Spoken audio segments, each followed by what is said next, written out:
Have you ever imagined what it would be like to board a spacecraft and leave behind Earth's familiar blue-green glow, venturing through the dark void toward the worlds dotted across our solar system? The trip to the moon, just over there at 384,000 kilometers, took 3 days back in the Apollo era. A lot of people think, well, if 3 days was enough to set foot on the moon, how long would it take to reach our planetary neighbors? 10 days? 20? A month at most? The truth is far more striking. Get ready. Today, you're going to find out, planet by planet, how long it would really take to get there, and why every minute on board would be an extraordinary feat of human engineering. By the end, you'll look up at the night sky with fresh eyes, and if you enjoy this journey, go ahead and give it a like, subscribe to the channel, and hit the bell so you don't miss any space adventures. Before we map our routes, we need to talk about orbits. Planets don't trace perfect circles, but ellipses. Sometimes a body is closer to the sun, perihelion, and other times it's farther away, aphelion. They also don't move at the same pace. The farther a planet is from the sun, the slower it travels. Imagine planning a bus trip when all the bus stops are in motion. That's how interplanetary missions work. Heading straight toward your target makes no sense, because by the time you arrive, the destination has already moved. That's why engineers use curved paths like a Hohmann transfer. A single push sends a spacecraft onto an orbit that meets its target at just the right point, saving fuel. When possible, we combine this trick with a gravity assist. The spacecraft swings by a planet or moon, steals a bit of its orbital energy, and gains speed without burning extra propellant. How long would it take us to get to Mercury? It sounds simple, but behind that curiosity is a planet that, despite being the smallest in the solar system, holds essential clues to the cosmic childhood that shaped everything around us. Because it hugs the sun, Mercury works like a window into the past. Its crater-packed surface, traces of ancient volcanism, and an active metallic core that sustains a surprisingly strong magnetic field for such a small world. Investigating that field, understanding the composition of the interior, and deciphering the scars in the crust isn't just curiosity.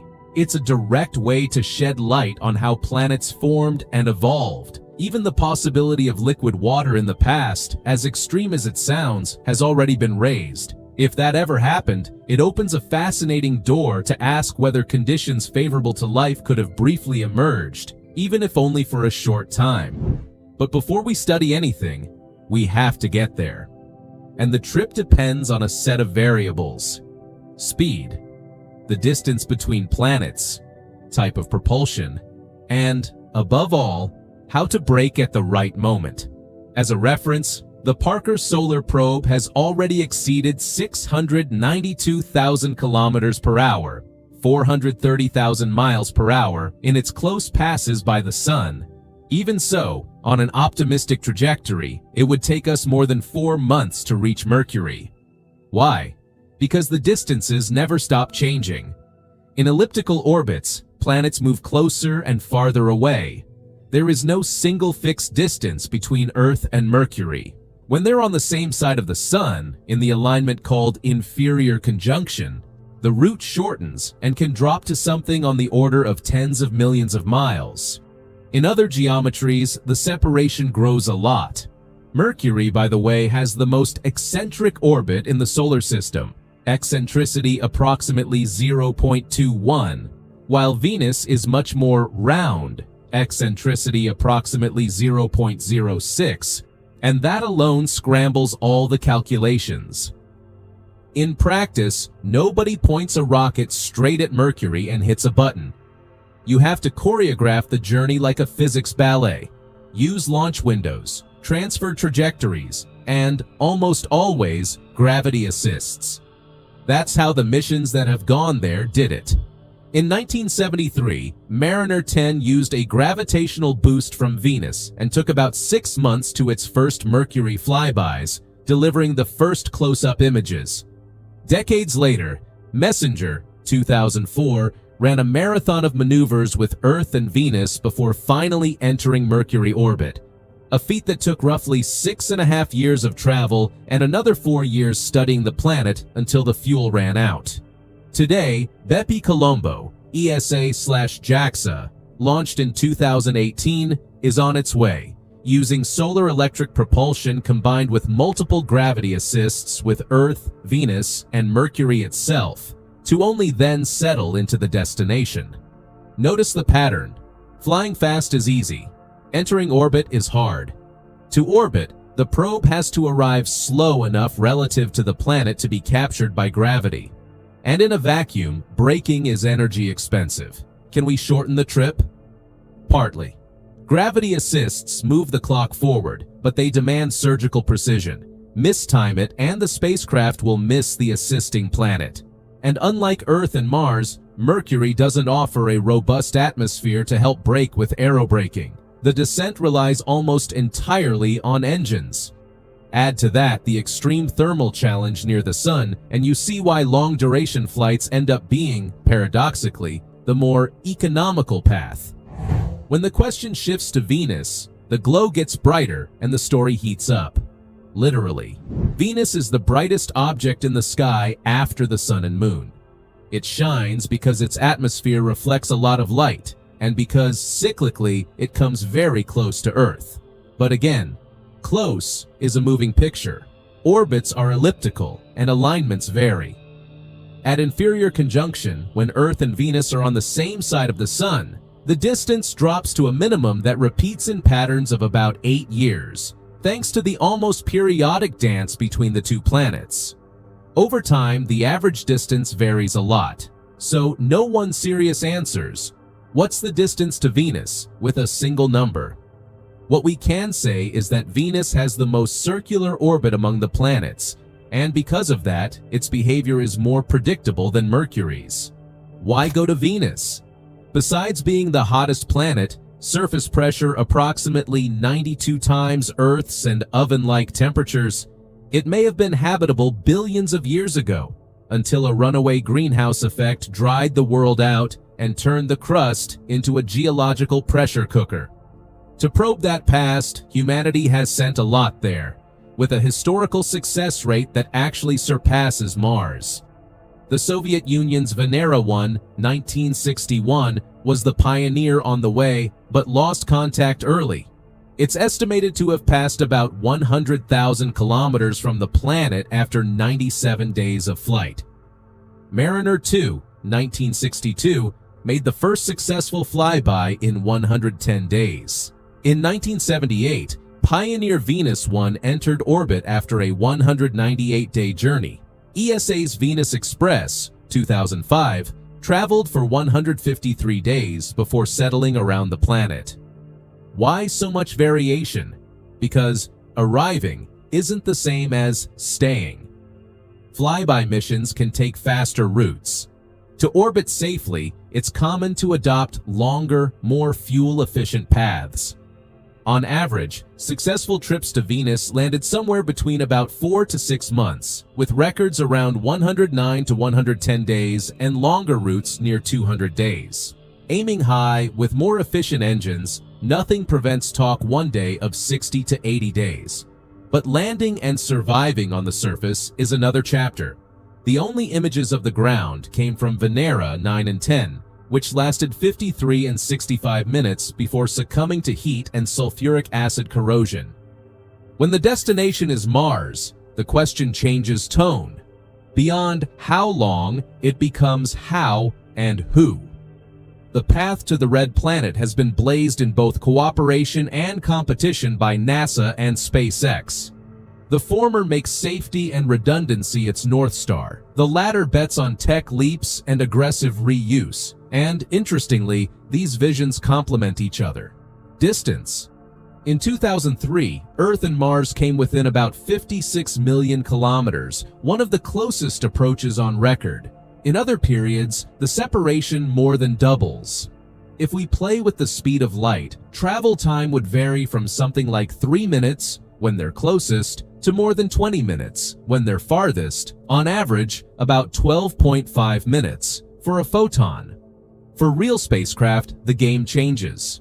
New Horizons, on its way to Pluto, left Earth at approximately 58,000 kilometers per hour. At that pace, Mars could be reached in about 162 days at average distance, roughly 289 days in the worst conditions, and in a very favorable alignment, around 39 days as a theoretical number. And if we used Parker's solar probe's peak speed, in pure hypothesis, in the closest scenarios, the math drops to about 93 hours. In the farthest, close to 29 days. But that's a thought experiment. Real trajectories aren't straight lines, and cutting through the sun isn't on the table.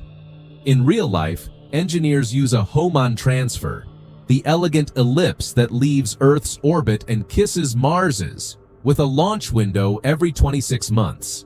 It's the most efficient method we know. The trip usually lands around 9 months, and a round-trip plan, with stay and return window, can total up to 21 months. Trading efficiency for speed means burning a lot more propellant and reducing payload, and still dealing with the psychological impact of months in a tight cylinder, far from Earth. That's where the Raptor engines and Starship come in. Very high thrust, reusability, lower costs per attempt. If those pieces deliver what they promise, How Long to Mars stops being an almost insurmountable barrier and becomes a matter of scheduling, budget, and acceptable risk. And why would anyone choose to go to Jupiter? Even without a solid surface, the solar system's largest planet is a living laboratory, continent-scale storms, a colossal magnetic field, and, above all, a moon system that looks like a miniature solar system. Europa, Ganymede, and Callisto may hide global oceans beneath ice, perhaps the best place to look for life beyond Earth. But is it far? Because Earth and Jupiter run on different tracks, the distance between them varies. In the best configurations, about 365 million miles. In the worst, near 600 million miles. On average, around 483 million miles. That's so much road that if you drove at 110 kilometers per hour without stopping, you'd need centuries. The trip depends again on alignments and on how much energy you invest to speed up and, especially, to slow down. Looking at past missions helps set expectations. Pioneer 10 was the first to arrive. Direct route, about 640 days. Pioneer 11 and the Voyagers also went fast and passed relatively close, tens of thousands of kilometers. But they didn't stay. They used Jupiter's gravity as a slingshot to gain speed toward the outer solar system. Galileo was patient. Almost 6 years to enter orbit on a VEGA-style route, Venus-Earth gravity assists, to arrive at the right speed and remain there for years. Time and fuel paid up front in exchange for high-quality science. In 2006, New Horizons cut the path in about 405 days to Jupiter, using the giant's push to accelerate toward Pluto. The pass even added a bonus of approximately 8,700 miles per hour to its speed. And today, Juno is studying Jupiter's magnetic field and interior up close, on a plan that also required patience to enter and maintain orbit. Talking about humans out there exposes current limits. If we generalize efficient trajectory math, a leg to Jupiter can take nearly 6 years. Just for food, the classic estimate for 4 people passes 8,000 pounds per year. Something like 48,000 pounds for the trip out, not counting the return. Add water, air, radiation shielding, and trucks worth of electronics. Protection against energetic solar particles and cosmic rays demands mass and engineering, and the psychological effects of such a long confinement, with Earth a pale point in the window, are real. That's why, while logistics for mature crews aren't dialed in, we keep investing in robots. In the short and medium term, 2 missions should light up our curiosity. NASA's Europa Clipper, with launch planned and arrival around 2031 after a long route to enter Jovian orbit safely, and ESA's JUICE, which launches, makes its assists, and arrives around 2029 for a dedicated tour of the icy moons. Again, note the pattern. To stay, the trip takes longer, To pass by, it goes faster. And Saturn? Who hasn't looked through a small telescope and been left breathless by those perfect rings? They hide questions that don't fit in a single video. How they formed, why the colors vary, why the planet glows a little on its own. How many more moons will surprise us? The icing on the cake goes by the names Titan and Enceladus. One world with seas of methane and another moon that vents plumes of salty water. But the first question is still distance. Again, everything changes all the time. In the best case, around 1.2 billion kilometers. In the worst, more than 1.7 billion. Cassini, which spent 13 years writing Saturn's encyclopedia, didn't go straight. It made 2 Venus flybys, returned to Earth, got a push from Jupiter, and only then dove into the realm of rings. Pioneer 11 took more than 6 years. Voyager 1, in an excellent alignment, arrived in about 3 years and 2 months. Voyager 2 in about 4 years. Cassini ran a 7-year marathon to arrive already at the right speed to be captured. New Horizons, on a passing trajectory, set a record, roughly 2 years and 4 months to cross Saturn's orbit. The reason for the differences is already clear: route, number of assists, engine power, and, above all, the need, or not, to brake for orbit. And people? The same math that makes Jupiter hard makes Saturn even harder. Crude means multiplying mass, bigger capsule, stores, life support systems, redundancy, shielding, instruments. Some encourage the imagination with estimates that a human itinerary could take 8 years to arrive, and the return would depend on a ballet with Jupiter in a perfect position for a slingshot home.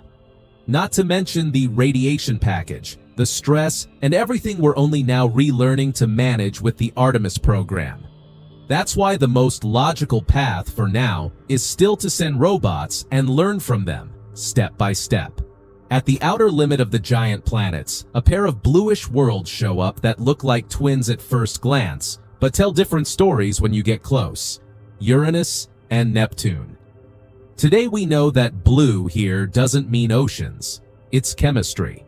An atmosphere of hydrogen and helium, seasoned with methane, ammonia, water, and hydrogen sulfide, absorbs red and returns that blue-green hue.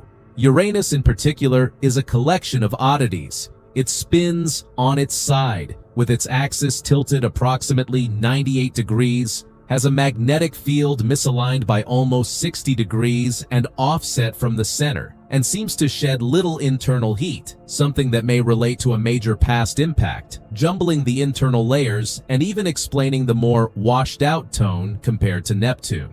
Voyager 2's images in 1986 showed a serene disk, almost no bands or obvious storms. Infrared telescopes later revealed the calm isn't total, but Uranus is still the least turbulent of the club. Neptune, on the other hand, is pure dynamism, winds up to 1,700 kilometers per hour, large dark spots that appear and vanish, and a stirred-up atmosphere that prevents the photochemical haze from forming the way it does on Uranus, where it mutes contrast. The moons tell the other half of the story.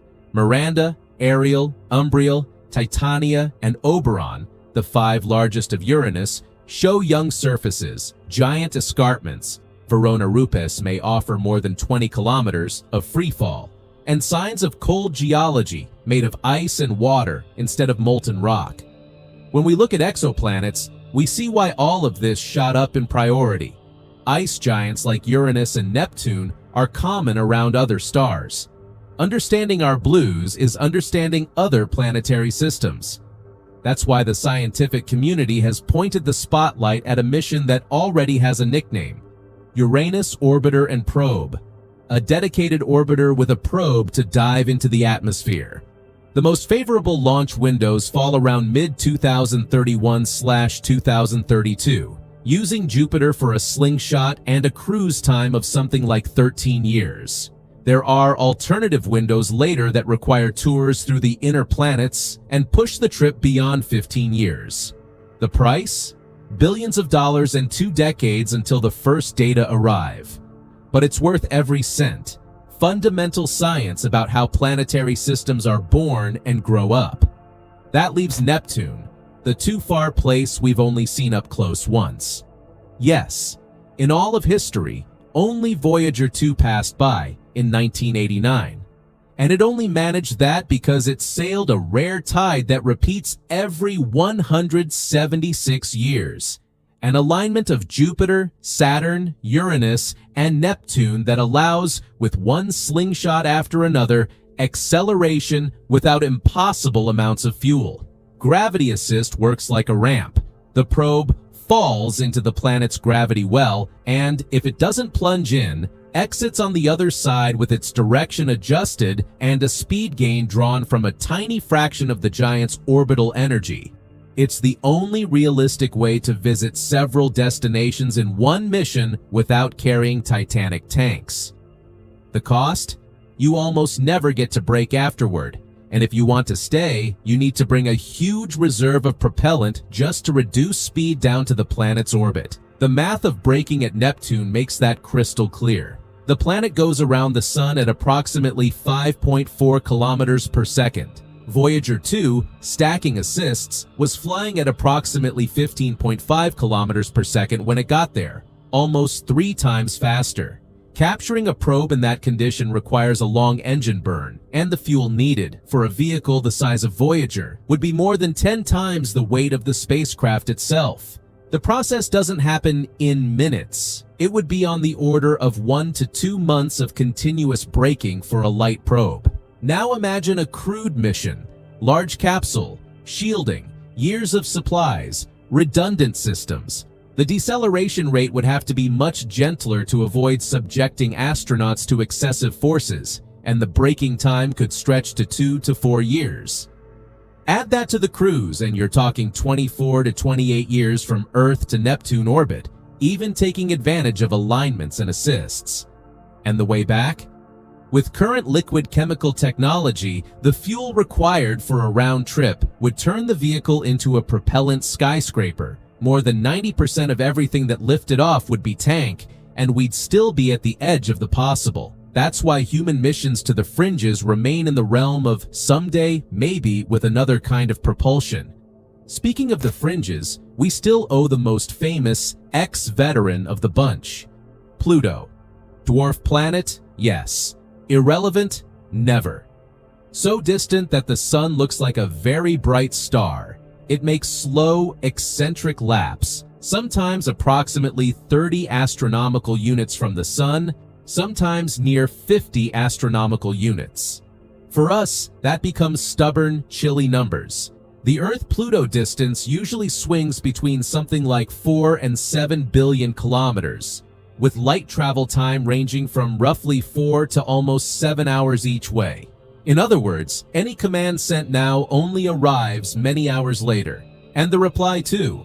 New Horizons, a small, light spacecraft, traveled for 9.5 years at 16 kilometers per second to capture images of Pluto's frozen heart. A crewed spacecraft, heavier and slower, would, in my view, need about 35 years to get there. 2 generations of astronauts taking turns at the window. Better choose companions you really like for that trip. In the middle of this whole tour, one detail keeps coming back. Far isn't just distance, it's energy. Changing orbits means changing speed, and every additional kilometer per second costs a lot. That's why answers like 4 months to Mercury, between 110 and 200 days to Venus, 9 months to Mars, a year and a few days on a Jupiter flyby, but nearly 6 years to orbit, 4 to 7 years to Saturn depending on the route, more than a decade to Uranus and Neptune, even in favorable scenarios, have to be read with the caption, "If the mission is a flyby, you go faster. If it's to stay, go slow and bring lots of fuel." It's also why gravity assists remain the fine art of space navigators. The difference between a passing snapshot and a long season packed with discoveries. Can we shorten all of this? Yes. On paper, there are paths. Solar electric propulsion, more economical. Tiny thrust for a long time. Solar sails, a steady photonic push. nuclear reactors to generate continuous thrust, and bolder concepts like laser sails and next-gen ion engines. Each one solves a piece of the puzzle. Some cut cruise time, others make the required speed change on arrival cheaper. Engineering is advancing, mission by mission. Meanwhile, we keep stacking lessons that brought us here. The first close approach to Mercury, detailed maps of its crust, the Venera's heroic minutes in Venus's hell, Mars rovers turning pages of history, Juno's dives through Jupiter's field lines, Cassini's long opera among the rings, the single close wave at Uranus and Neptune, and the promise to return, carefully, methodically, ambitiously.